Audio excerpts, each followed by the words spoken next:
Brookhaven Experiment is first and foremost a horror game. We were trying to make a game that will terrify you and give you nightmares. The story of the Brookhaven Experiment is that an experiment at Brookhaven Laboratories, which is a real place, has gone horribly wrong and flooded the world with carnivorous, predatory creatures that are constantly hunting you as you search for a way to undo what the experiment has done to the world. We definitely think of Brookhaven as like a full-featured game.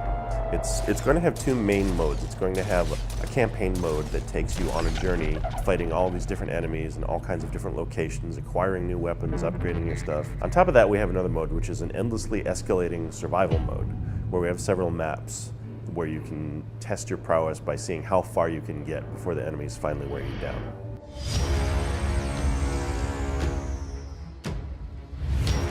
The moment we saw VR, we realized that this was the way to sort of like trigger those primal feelings of being stalked. It makes the player believe so much of what they're seeing. The one-to-one movement, the one-to-one tracking allows for an interactivity never before seen.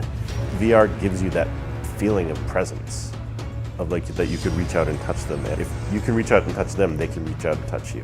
With a horror game especially, being able to see like people's body language and see them react and move like makes it much more interesting even for other people to watch.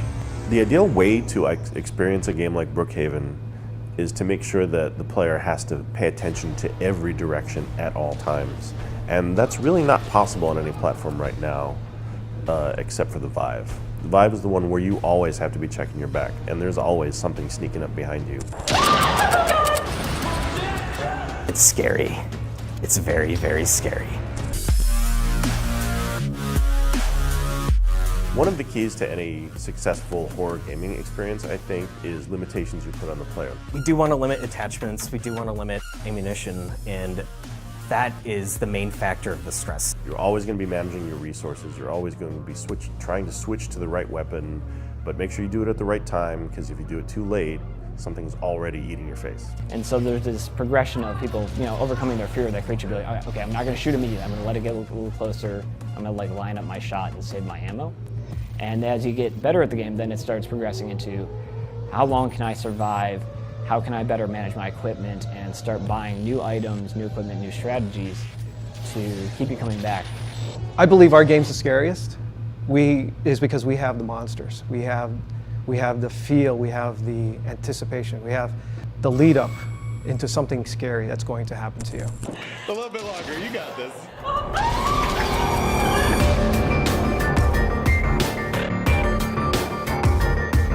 We have an army of different characters that are coming to get you. Things that you would not expect and things that will definitely scare you and haunt you. We use motion capture to do a lot of our referencing for the animation. We also use video cameras to do that as well.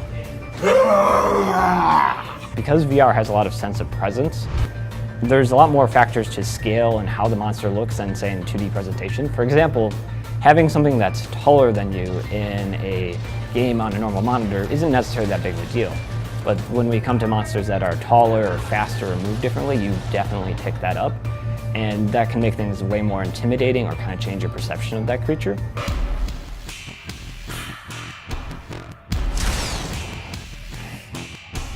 Audio is critical because in a 360-degree environment, especially in VR, where we don't necessarily control where you're looking and we don't have like as many HUD cues, that you want to be able to start picking out and learning, like, here's a creature behind me, or I can kind of tell it's this kind of enemy.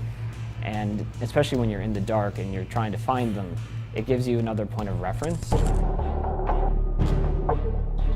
No game that Vr has made has gotten the kind of interest and pre-release excitement that Brookhaven has. So we're aware every day that what we deliver has to meet and exceed those expectations in every way. And we are on track to release Brookhaven at the end of June 2016. And we're working very hard to meet that deadline. So we already have Brookhaven in a number of Chinese VR arcades. And I believe they're looking to scale that up very aggressively.